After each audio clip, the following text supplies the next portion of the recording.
Hello, नमस्कार प्यारे बच्चों। मैं Vijay Bansal, math lecturer, Jakhal block, district Fatehabad से, हरियाणा एजुकेशन डिपार्टमेंट। आज हम अपनी मैथ की क्लास के अंदर कुछ सीखेंगे।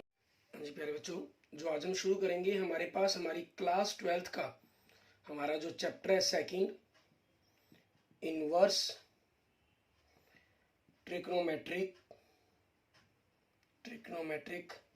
फंक्शंस। ठीक है, ट्रिग्नोमेट्री के बारे में ऑलरेडी आप +1 10th क्लास के अंदर रीड कर चुके हैं। ठीक है, और इनवर्स के बारे में भी आपने +1 के सिलेबस के अंदर थोड़ा बहुत सीखा है। ठीक है, यहाँ हम अपना उसी इनवर्स कंसेप्ट को थोड़ा सा आगे वाइड करेंगे, जिसके अंदर हम सबसे पहले इसके डोमेन रेंज के बारे में बात करेंगे। हम जानते हैं जैसे साइन एक्स और कोस एक्स, इनकी जो वैल्यू है वो हमेशा -1 से 1 के बीच में लाई करती है। ठीक है, साइन का हम कहें वर्स कोसेक और कोस का सेक, इनकी जो वैल्यू है हमेशा हमारे पास क्या रहती है, आपके पास -इन्फिनिटी से लेकर इन्फिनिटी तक होती है। ठीक है, एक्सेप्ट हम यूँ कह सकते हैं कि -1 से लेकर 1 तक, या आप यूँ भी कह सकते हैं कि -इन्फिनिटी से लेकर -1 तक। ठीक है, यूनियन 1 से लेकर इन्फिनिटी तक। और tan x और cot x की जो वैल्यू है हमारे पास, वो हमेशा क्या रहती है आपके पास, रियल नंबर्स, मीन्स -इन्फिनिटी से लेकर इन्फिनिटी तक कुछ भी वैल्यू हो सकती है आपके पास। और जो x की वैल्यू है वो भी आपका कोई भी एंगल हो सकता है, एनी रियल नंबर मतलब।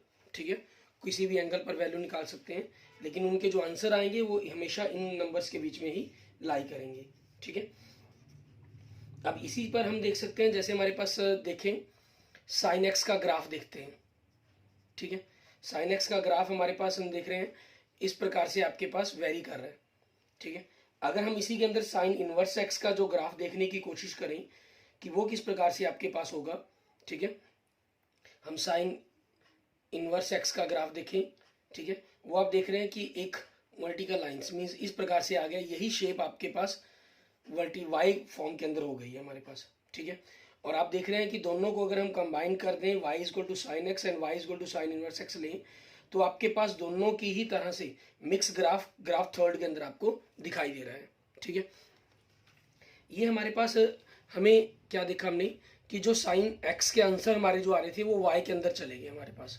ठीक है, इट मीन्स जो आपके पास यहाँ डोमेन रेंज, हम जानते हैं इनवर्स फंक्शन के अंदर, जैसे आपने फर्स्ट चैप्टर के अंदर भी पढ़ा है। ठीक है, रिलेशन एंड फंक्शंस के अंदर भी, अगर किसी फंक्शंस का इनवर्स एग्जिस्ट करता है, इट मीन्स उसका जो डोमेन है, ठीक है, वो रेंज बन जाता है, और जो रेंज है वो डोमेन बन जाता है। मीन्स आपस में दोनों एक दूसरे के रिवर्स हो जाते हैं ये। ठीक है, अब उसी चीज़ के ऊपर बेस्ड हमारे पास हमें जो हम पढ़ेंगे, हमारे पास sine x, cos x, tan x, ठीक है, इनके इनवर्स के बारे में हम बात करेंगे। ठीक है, और उनके फंक्शंस को, उनके किस प्रकार के डोमेन रेंज रहेंगे उसके बारे में हम देखेंगे। ये हमारे पास साइन एक्स का जो ग्राफ था। ठीक है, अगर इसके बाद हम बात करते हैं, हमारे पास ऐसे ही आप बाकी ग्राफ्स भी देखना चाहें, आपको बुक के अंदर, आपकी एनसीईआरटी की बुक के अंदर आपके पास सारी ग्राफ दिए गए हैं जिनकी जो शेप्स हैं, ठीक है, वो टोटली चेंज हो जाती है। अब हम बात करेंगे इनके इनवर्स के बारे में। ठीक है, इनवर्स के डोमेन रेंज क्या रहेंगे आपके पास। जैसे आप जानते हैं हमारे पास क्वाड्रेंट के अंदर रहता है 0, π/2 हमारे पास पाई, और इधर से अगर हम वापस इस फॉर्म के अंदर आए तो -π/2 इस फॉर्म के अंदर जाते हैं तो पॉजिटिव एंगल हो जाता है हमारा। ठीक है, अब उसी सिस्टम के अकॉर्डिंग बना हुआ है। आप टेबल में देख रहे हैं साइन इनवर्स और आपके पास कॉस इनवर्स। ठीक है, ये मतलब हम बात कर रहे हैं यहाँ पर कोई भी एक्स हमारे पास वैल्यूज होगी, ये वैल्यू आप जो पुट कर सकते हैं, जो हमारे पास साइन एक्स और कोस एक्स के डोमेन रेंज थी वही यहाँ पर इसकी डोमेन बन गई। मीन्स आप -1 से लेकर 1 तक वैल्यू इसके अंदर पुट कर सकते हैं। उसके बाद देखिए आप कोसेक और सेक एक्स के लिए। ठीक है, इसके अंदर आप देख रहे हैं आप रियल वैल्यू कोई भी पुट कर सकते हैं एक्सेप्ट -1 से लेकर 1 तक। ठीक है, और आपके पास tan inverse x and cot inverse x. ठीक है, इसकी जो वैल्यू है आपके पास, आप देख रहे हैं रियल कुछ भी पुट कर सकते हैं, मतलब जो हमारे पास उनकी रेंज थी यहाँ पर आके वो आपकी क्या बन गई, डोमेन बन गई। अब इनकी रेंज जो रहेगी आपके पास ऑब्वियसली उसी के अकॉर्डिंग एंगल्स के अकॉर्डिंग हो जानी थी, लेकिन यहाँ पर आपके पास क्या रहेगा, हम सिर्फ नेगेटिव और पॉजिटिव के हिसाब से एक क्वाड्रेंट के अंदर लाई करेंगे। हम जानते हैं इसके अंदर सभी आपके और टी रेशो पॉजिटिव होते हैं और टी रेशो पॉजिटिव होंगे आपके, इसलिए पॉजिटिव के लिए तो आपका ये क्वाड्रेंट ही लाई करेगा और नेगेटिव के लिए हमारे पास यहाँ चेंज हो जाएगा। आप देख रहे हैं साइन इनवर्स, ठीक है, इसकी रेंज क्या है, क्योंकि आपके इससे नेक्स्ट क्वाड्रेंट के अंदर ये पॉजिटिव होता है तो आपके पास ये क्या आ जाएगा, यहाँ इसकी रेंज क्या बनेगी साइन इनवर्स की -π/2 से लेकर π/2 तक क्लोज ब्रैकेट के अंदर। और कोस की आपके पास रेंज, ठीक है, क्योंकि इस क्वाड्रेंट के अंदर फोर्थ क्वाड्रेंट के अंदर कोस पॉजिटिव होता है तो आपके पास यहाँ रेंज रहेगी आपके पास, ठीक है, मीन्स 0 से लेकर पाई तक क्लोज ब्रैकेट के अंदर। कोसेक का आपके पास साइन का उल्टा हो गया, इसलिए -π से लेकर पाई तक होगा, ठीक है, -π से लेकर π/2 तक होगा, लेकिन एक्सेप्ट वैल्यू 0 को छोड़कर, क्योंकि कोसेक 0 पर आपके पास इनफाइनाइट केस बन जाता है, ठीक है, आपकी वैल्यूज देता है हमें, जो 0 है आपके पास वो पॉसिबल नहीं है वैल्यूज, हम एक प्रकार से यूं भी कह सकते हैं इसके अंदर, ठीक है ना, उस पर हमें आंसर नहीं मिलेगा। ऐसे ही आपके पास सेक इनवर्स के अंदर, ठीक है, वो 0 से लेकर पाई तक हो जाएगा, लेकिन विन वैल्यू π/2 को हम लेफ्ट माइनस किया हुआ इसको छोड़कर। और टेन और कोट के अंदर जैसे आपकी रेंज डोमेन है रियल, ठीक है, और जो रेंज रहेगी आपके पास, जो टेन की रेंज है -π/2 से लेकर π/2 तक की रहेगी ओपन ब्रैकेट के अंदर, और जो कोट की रेंज है वो 0 से लेकर पाई तक रहती है आपकी ओपन ब्रैकेट के अंदर। कोट आपके पास इस क्वाड्रेंट के अंदर भी नेगेटिव होता है, इस क्वाड्रेंट के अंदर भी, फोर्थ और थर्ड सेकंड दोनों ही क्वाड्रेंट के अंदर नेगेटिव रहता है, ठीक है, लेकिन आपके पास इनके अंदर वैल्यूज आपका जो करेंगे हम, जो हमारी जो सिस्टमेटिकली सेट की गई है इसकी रेंज के बारे में, जो सिस्टम बनाया गया है इसकी पीरियोडिक प्रिंसिपल वैल्यूज ब्रांचेस बनाई गई हैं जो, ठीक है ना, कॉट इनवर्स के लिए, वो आपके पास क्या कहती हैं कि जो 0 से लेकर पाई तक लेंगे आप इसको इन ओपन ब्रैकेट, ठीक है, जैसे आपको टेबल के अंदर दिखाई दे रहा है। अब इसके अंदर हमारे पास रहता है एक चीज इनवर्स के अंदर खास ख्याल रखनी और जरूरत है, साइन इनवर्स एक्स का मतलब कभी भी ये नहीं होता कि साइन एक्स की पावर -1, ये कभी भी इसका मतलब नहीं होता है, ठीक है, साइन इनवर्स एक्स की पावर -1 ये होता है 1/sin x, ठीक है, तो इसका मतलब कभी भी आपने ये नहीं लेना ये दोनों बराबर है, लेकिन ये चीज ना ये इसके बराबर है और ना ये इस चीज के बराबर होगा, ठीक है, यहाँ पर x आपके पास एक वैल्यू है और जो आपको आंसर मिलता है वो एक एंगल के रूप में मिलता है, ठीक है, जैसे सिंपल ट्रिग्नोमेट्री रेशियो के अंदर आपके पास एंगल होता था, आप जो आंसर मिलता था वो आपको एक वैल्यू के रूप में मिलता था। अब इसी पर बेस्ड हम अपनी एक्सरसाइज के क्वेश्चंस देखेंगे, एग्जांपल्स देखेंगे, ठीक है, इनको हम किस प्रकार से हमें करना है उसके बारे में देखते हैं। जैसे देखें, आपको अगर ऑब्जेक्टिव टाइप क्वेश्चंस आते हैं इस एक्सरसाइज के ऊपर, इस कॉन्सेप्ट पर बेस्ड, तो डायरेक्टली आपको आंसर बता देने होते हैं। एक दो क्वेश्चंस मैं आपको सॉल्व करके दिखा रहा हूँ, फिर आपको डायरेक्ट कंसेप्ट के बारे में बताऊंगा। जैसे फर्स्ट आप देखिए questions, find the principal value of the sine inverse, ठीक है, 1/√2, ये वैल्यू दी गई है आपको। मैं यहाँ पर आपको डायरेक्ट आंसर निकालने ही बता रहा हूँ कि किस प्रकार से आप निकालेंगे। 1/√2 वैल्यू आपके पास किसकी होती है, π/4 की होती है, पॉजिटिव वैल्यू है ये, सो इसका आंसर क्या बनेगा, π/4 बनेगा आपके लिए, ठीक है। एंड नेक्स्ट देखेंगे आपके पास एग्जांपल नंबर 2, ठीक है, मैं यहाँ आपको लिखने का प्रोसीजर नहीं बता रहा, वो एक्सरसाइज के एक दो क्वेश्चन देखेंगे उनमें करेंगे, और कुछ क्वेश्चन को हम डायरेक्ट आंसर के अकॉर्डिंग फाइंड आउट करेंगे। आपको find the principal value of the cot inverse की कह रहा है, कोट इनवर्स, ठीक है, -1/√3। अब आपके पास कोट इनवर्स 1/3 आपके पास वैल्यू, 1/3 जो वैल्यू है हमारे पास π/3 की वैल्यू होती है, ठीक है, ये माइनस आ गया। अब जिनके अंदर ख्याल रखें, जिनकी रेंज आपके पास -π/2 से लेकर π/2 तक है, वो ओपन ब्रैकेट में, क्लोज ब्रैकेट में या ओपन ब्रैकेट में है, कोई दिक्कत नहीं है, माइनस है तो सिर्फ साथ में माइनस लगाना है। लेकिन 3 की रेंज आपके पास 0 से पाई है, या ओपन ब्रैकेट के अंदर या क्लोज ब्रैकेट के अंदर, उनमें क्या करना है, माइनस को खत्म करने के लिए आपने इस एंगल को पाई माइनस करना होता है। पाई माइनस करने का मतलब क्या हुआ, 2π/3 आपका ये आंसर बनेगा इसका, ठीक है, क्लियर, 2π/3 हो जाएगा। अब ये तो हमने प्रिंसिपल वैल्यू निकाली डायरेक्ट आंसर्स निकालने के लिए। अब इसी पर बेस्ड हम क्या करते हैं, एक्सरसाइज के क्वेश्चंस देखते हैं, ठीक है, उनमें हमें क्या कह रहा है, देखिए जैसे एक्सरसाइज 2.1, इसके कह रहा है find the principal value the following, ठीक है। अब इनको करना किस प्रकार से है वो देखते हैं थोड़ा सा। क्वेश्चन नंबर 1 आपको सबसे पहले दे रहा है साइन इनवर्स 1-1/2, ठीक है।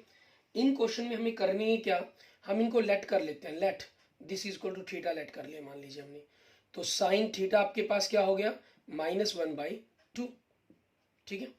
और -1/2 आपके पास साइन के अंदर वैल्यू कितने डिग्री एंगल की होती है वो देखिए हम। साइन के अंदर जो 1/2 वैल्यू है हमारे पास, साइन π/6 की वैल्यू बनती है। और साइन के अंदर क्योंकि आपको पता है यहाँ पर माइनस अंदर जा सकता है हमारे पास, ठीक है। क्वाड्रेंट फॉर्म को माइनस को खत्म करने के लिए जो साइन इनवर्स की रेंज है वो -π/2 से लेकर π/2 तक है।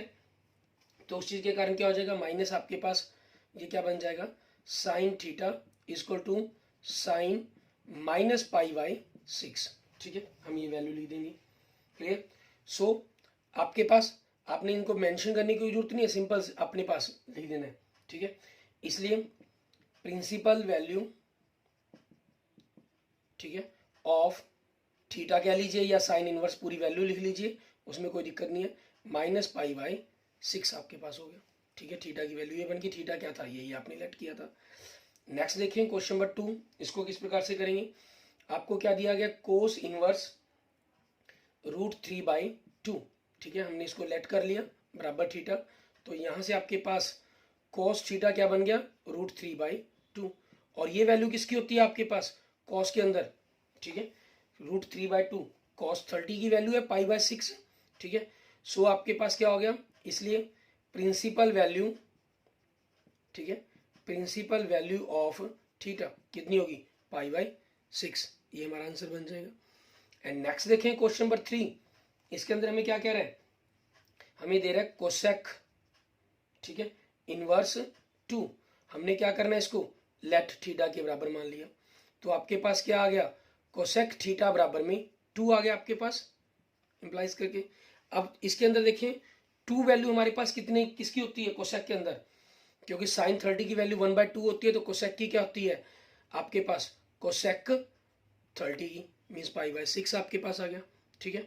इसलिए क्या हुआ, प्रिंसिपल वैल्यू आपके पास ऑफ थीटा कितनी हो जाएगी, π/6, ठीक है। ये आपके क्वेश्चन का आंसर बन जाएगा। ऐसे ही देखते हैं हमारे पास नेक्स्ट क्वेश्चन नंबर 4, हमें क्या दे रहे हैं, tan इनवर्स, ठीक है, -√3 लेट, ठीक है, बराबर में थीटा आपने लेट किया, तो ये आपके पास क्या बन गया, tan थीटा बराबर में -√3। और √3 वैल्यू किसकी होती है माइनस के अंदर, माइनस तो आपका अलग से रहेगा, पहले √3 की वैल्यू बात करेंगे। ये आपके पास किसकी होती है, π/3 की। देखो पॉजिटिव जब एंगल था, वैल्यू थी, आपको कुछ भी सोचना नहीं था, वो फर्स्ट क्वाड्रेंट के अंदर ही बनी थी। नेगेटिव में आपको ध्यान रखना है साइन, ठीक है, जैसे आपके पास देखो क्वाड्रेंट के अंदर यहाँ आपके पास कोस और सेक पॉजिटिव होते हैं, ठीक है, तो उनकी रेंज बनेगी, एक तो 0 से पाई आपके पास, ठीक है, और एक कॉट की बन रही है। बाकी सभी की तीनों की साइन, साइन का उल्टा कोसेक और टेन, इनकी रेंज क्या है, -π से लेकर π/2 तक। तो इसमें क्या होगा आपके पास, माइनस अंदर चला जाएगा, tan -π/3, ठीक है। सो प्रिंसिपल वैल्यू, ठीक है, प्रिंसिपल वैल्यू ऑफ थीटा की जगह आप फंक्शन लिखना चाहे तो फंक्शन लिख सकते हैं, tan इनवर्स -√3 इक्वल टू -π/3, ठीक है। नेक्स्ट देखेंगे क्वेश्चन नंबर 5, इसके अंदर हमें क्या करना है, 5 में आपको कोस इनवर्स दिया गया, 6 में आपको फिर tan इनवर्स दिया गया, ठीक है ना। tan इनवर्स 1 दिया गया, सिर्फ वैल्यू के अंदर क्या हो जाएगा आपके पास, कुछ फर्क नहीं पड़ेगा, ऊपर वाली सेम कंसेप्ट बनना है हमारे पास। लेट आपको क्या दे रहा है, कोस इनवर्स -1/2, आपने लेट थीटा किया इसको, तो आपके पास क्या आ गया, ये कॉस थीटा बराबर में -1/2। अब 1/2 जो वैल्यू है एक्चुअल में हमारे पास किसकी होती है, ठीक है, कॉस के अंदर 60 की वैल्यू, तो आपके पास कॉस 60 मीन्स π/3 बन गया ये। अब कोस आपके पास क्योंकि फोर्थ क्वाड्रेंट में पॉजिटिव होता है, तो इसका आपको पता है कि कोस की रेंज क्या होती है, ठीक है, कोस इनवर्स की रेंज 0 से लेकर पाई तक। तो इस माइनस को खत्म करने के लिए आपको क्या करना होगा, यहाँ पर पाई माइनस करना होगा, pi minus π/3। It means cos theta आपके पास क्या बन गया, कॉस 2π/3, ठीक है। सो प्रिंसिपल वैल्यू, ठीक है, प्रिंसिपल वैल्यू ऑफ आपके पास फंक्शन देख लें, कॉस इनवर्स -1/2 इक्वल टू क्या आंसर बन जाएगा, 2π/3। एंड 6th क्वेश्चन में आपको क्या फंक्शन दे रहा है, ये tan इनवर्स -1, देखो 1 वैल्यू होती है π/4 की, ठीक है, और tan की जो रेंज है वो क्या होती है, माइनस पाई बाय टू से लेकर पाई बाय टू तक। इसमें आपके पास माइनस अंदर चला जाता है, आपके पास साथ एंगल में चला जाता है, ठीक है। सो इसका आंसर क्या बन जाएगा, माइनस पाई बाय फोर। और कंसेप्ट के अकॉर्डिंग हम ऊपर देख चुके हैं इसको करके, ठीक है। आगे देखते हैं हमारे पास नेक्स्ट क्वेश्चन नंबर 7। इसके अंदर हमें क्या कह रहा है करने के लिए, ठीक है। सेम पहले 10 क्वेश्चंस के अंदर आपको इसी प्रकार से प्रिंसिपल वैल्यू निकालने के लिए कहा गया इन्होंने, ठीक है ना। उनकी वैल्यूज को हम फाइंड आउट कर रहेंगे। वो देखिए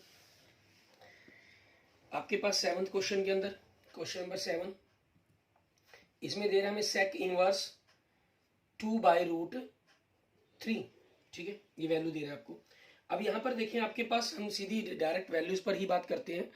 सेक आपके पास कोस का उल्टा होता है, और कोस के अंदर √3/2 वैल्यू होती है हमारे पास किस चीज़ की, ठीक है, बताएं, 30 की, बिल्कुल सही। तो आपके पास π/6 की वैल्यू बनती है ये, इट मीन्स ये π/6 आपका आंसर बनेगा। पॉजिटिव है तो पॉजिटिव ही वैल्यू रहनी है इसके अंदर, ठीक है। एंड नेक्स्ट देखें क्वेश्चन नंबर 8। इसके अंदर आपको क्या दे रहा है, लिखने का तरीका, करने का तरीका आपके पास बिल्कुल सेम वैसा ही रहेगा जैसे हमने पहले 5 क्वेश्चंस में कर लिया। कॉट इनवर्स √3 कॉट के अंदर वैल्यू किसकी होती है हमारे पास, ठीक है, 30 डिग्री की, π/6 की, और पॉजिटिव वैल्यू है फर्स्ट क्वाड्रेंट के अंदर ही बननी है, तो यही आ जाएगी आपके पास। मेन चक्कर पड़ता है आपके पास जहां हम नेगेटिव वैल्यूज के बारे में बात करनी होती है हमें, ठीक है, वहां पर हमें थोड़ा सा ध्यान देना होता है। नेक्स्ट 9th क्वेश्चन, फिर आपके पास, ठीक है, कॉस इनवर्स -1/√2, ये चीज आ गई आपके पास। अब 1/√2 वैल्यू देखें आपके पास किसकी होती है, π/4 की, ठीक है। और क्योंकि हमें नेगेटिव पोर्शन दिया गया यहाँ पर, ठीक है, और कोस की जो रेंज है वो क्या है, 0 से लेकर पाई तक इन क्लोज्ड ब्रैकेट, ठीक है। ये चीजें आपको हमेशा रेंज इनकी ध्यान रहनी चाहिए। तो इसको हम क्या करेंगे, पाई माइनस कर देंगे, मतलब जो भी इसका आंसर बनेगा, तो वो क्या बन गया, 3π/4, आपके क्वेश्चन का आंसर आ गया, ठीक है। एंड नेक्स्ट देखते हैं क्वेश्चन नंबर 10। इसके अंदर हमें क्या कह रहा है करने के लिए, उसको देखिए। क्वेश्चन नंबर 10 में हमें क्या कहा इन्होंने हमें कह रहा है कि कोसेक इनवर्स -√2। अब √2 वैल्यू आपके पास π/4 की होती है, और कोसेक की रेंज क्या होती है आपके पास, साइन का उल्टा होता है, साइन की रेंज होती है -π/2 से लेकर π/2 तक। कोसेक क्या है, तो इसको 0 को एक्सेप्ट किया गया इसके अंदर, ठीक है, मिड वैल्यू को कोसेक और सेक के अंदर। तो इसमें क्या होगा, माइनस आपके साथ एंगल में जाएगा, सो -π/4 इस क्वेश्चन का आंसर बन जाएगा। मीन्स डायरेक्ट आपको एक नंबर के क्वेश्चन में अगर ये आता है तो इस प्रकार से आपने इनको सॉल्व करना होता है, ठीक है। अब इन्हीं चीज़ों पर बेस्ड हम देखते हैं हमारे पास, ठीक है। जैसे हम क्वेश्चन नंबर 11 और 12 से पहले क्वेश्चन नंबर अगर हम 13 और 14 देखना चाहें, वो भी आपके इसी फॉर्मूला पर बेस्ड है, ठीक है, उनकी वैल्यूज निकालना। वो आपको ऑब्जेक्टिव टाइप क्वेश्चन दिए गए 11 और 12 में आपको सॉल्व करने के लिए कहा गया, ठीक है। क्वेश्चन नंबर 11 देखिए हमें क्या कह रहा है ये, हमें कह रहा है find the values of the following, हमें इन सभी की वैल्यूज निकालने के लिए कहा गया, ठीक है। तो आपको एक्चुअल में करना क्या है, इनमें सभी की इंडिविजुअली वैल्यू निकालनी है और उनको सॉल्व करना है कि आपका क्या आंसर बनेगा, ठीक है। लेकिन हम यहाँ पर क्या कर रहे हैं, क्योंकि क्वेश्चंस हम tan इनवर्स 1 प्लस, मैं आपको एक क्वेश्चंस करके दिखा देता हूँ, फिर एक आपके पास वैल्यूज के बारे में हम अलग से रहेगा हमारे पास, ठीक है, साइन इनवर्स -1/2, ठीक है। क्वेश्चन नंबर 12 को हम डायरेक्ट करने की कोशिश करेंगे। फिर इस क्वेश्चन को थोड़ा सा हम एक्सप्लेनेशन के साथ कर लेते हैं कि क्या करना होगा। आपने करना क्या है, एक एक करके सभी की वैल्यूज को सॉल्व करेंगे, ठीक है। सबसे पहले let tan inverse 1 equal to theta मान लिया मैंने, जैसे मान लेते हैं, मान लो मैं θ1 मान लेता हूँ, तो आपके पास क्या हो गया, tan θ1 इक्वल टू 1, और 1 किसकी वैल्यू होती है, π/4 की, इसलिए θ1 की वैल्यू कितनी आ गई आपके पास, π/4। नेक्स्ट लेट दूसरी वैल्यू आपके पास कोस इनवर्स -1/2, आपने θ2 लेट कर लिया मान लीजिए, तो आपके पास क्या आ गया, कोस θ2 बराबर -1/2, और 1/2 जो वैल्यू होती है हमारे पास इसके अंदर किसकी वैल्यू होती है, π/3 की, 60 की। माइनस को खत्म करने के लिए हमें क्या करना होगा, इसके अंदर आप पाई माइनस करेंगे, पाई माइनस π/3, इट मीन्स कोस 2π/3 आपके पास, इट मीन्स आपका जो θ2 की वैल्यू आ गई वो कितनी आ गई, 2π/3 आ गई आपके पास, ठीक है। एंड नेक्स्ट लास्ट वैल्यू है जो आपकी, लेट साइन इनवर्स -1/2 को आपने मान लीजिए θ3 मान लिया, ठीक है। तो इसमें आपके पास क्या हुआ, θ3 मानने के ऊपर, ठीक है, अगर हम इसको θ3 मान लेंगे तो हमके पास क्या बनेगा, अप्लाइज किया आपने साइन θ3 इक्वल टू हमारे पास, ठीक है, इस वैल्यू को देखेंगे -1/2 और 1/2 वैल्यू होती है आपके पास साइन 30 की, और इसकी जो रेंज है आपके पास वो -π/2 से लेकर π/2 तक होती है, तो ये अंदर चला जाएगा साइन -π/6, ठीक है। सो अब आपको सॉल्व क्या करना है, θ1 प्लस θ2 प्लस θ3, इन तीनों वैल्यूज को रख देंगे, π/4 प्लस 2π/3 माइनस π/6, आपने तीनों का एलसीएम लिया 12 आ गया, 12 को 4 से डिवाइड किया 3 को पाई से मल्टीप्लाई किया 3π, प्लस 12 को 3 से डिवाइड किया 4 को 2π से मल्टीप्लाई किया 8π, ठीक है, आपके पास 8π आ जाएगा, माइनस 12 को 6 से डिवाइड किया 2 को पाई से मल्टीप्लाई किया 2π, इट मीन्स आपके पास कितना आ गया, 8 और 3 11, 11 माइनस 2 9π/12, 9 आपके पास 3 से कट गया, 3 3 ज़ा 9, 3 4 ज़ा 12, सो 3π/4 आपके क्वेश्चन का आंसर बन गया, ठीक है। अब इसी कंसेप्ट का यूज करते हुए हम क्वेश्चन नंबर 12 देख सकते हैं, ठीक है। हम पूरा ना सॉल्व करके इसको डायरेक्ट देखेंगे।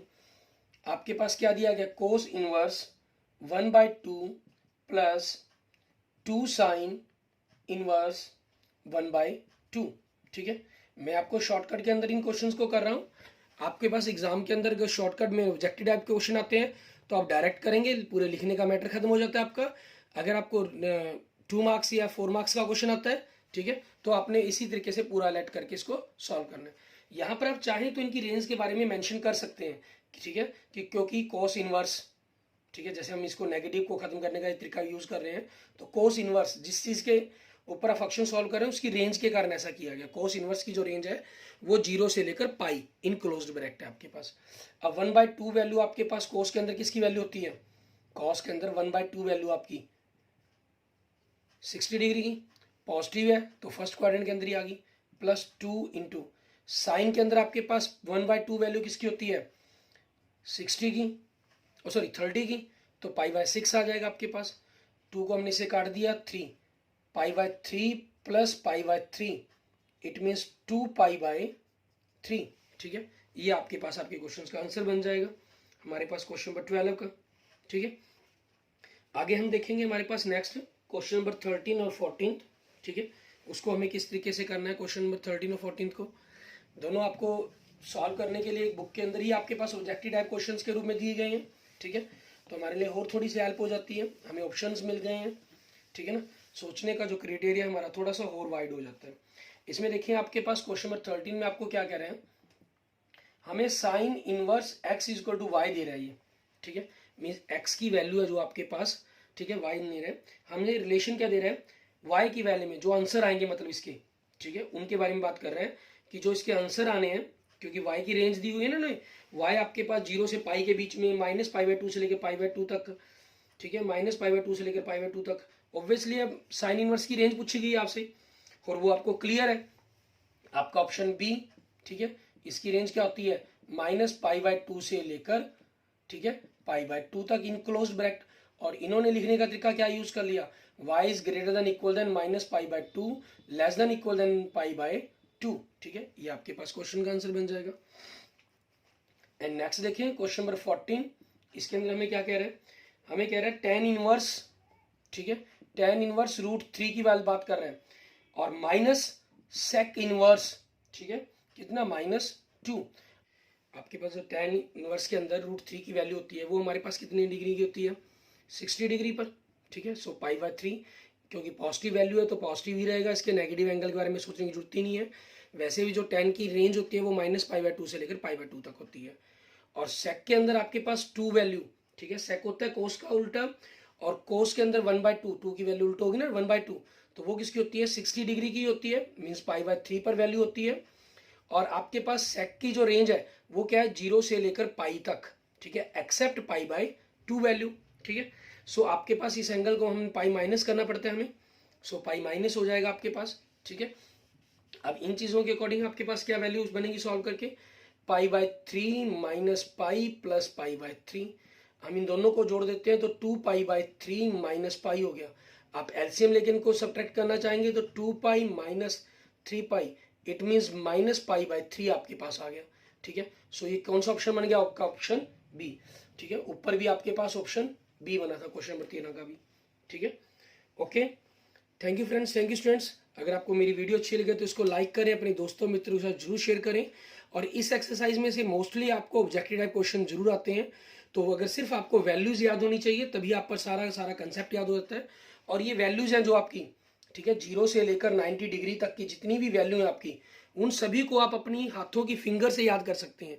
जैसे अगर मैं बात करना चाहूँ, इनमें क्या रहता है आपके पास 0, 30, 45 डिग्री, 60 डिग्री, 90 डिग्री। ठीक है, और इन वैल्यूज के इन हाथों की पांचों फिंगर से आप पूरी की पूरी ट्रिग्नोमेट्री टेबल्स को ड्रॉ कर सकते हैं। अगर आपने ये अभी तक नहीं सीखी हुई है तो डिस्क्रिप्शन में आपको लिंक मिल जाएगा, आप डिस्क्रिप्शन से उस लिंक की हेल्प से सभी वैल्यू 0 to 90 जो हमारी मेन 5 वैल्यू हैं 0, 30, 45, 60 एंड 90, उन सभी वैल्यूज को फाइंड आउट करना सीख सकते हैं। ठीक है, और अगर आपको मेरी ये वीडियो अच्छी लगी है तो इसको जरूर लाइक करें, अपने दोस्तों मित्रों से इसको जरूर शेयर करें। और अगर आपने मेरा यूट्यूब चैनल विजय जाखड़ बंसल में नहीं सब्सक्राइब किया है तो नीचे आपको रेड कलर का सब्सक्राइब लिखा हुआ मिल रहा होगा, आप उसको क्लिक करें। ठीक है, और मेरे यूट्यूब चैनल विजय जाखड़ बंसल मैथ को सब्सक्राइब करें। Okay, thank you friends, thank you students.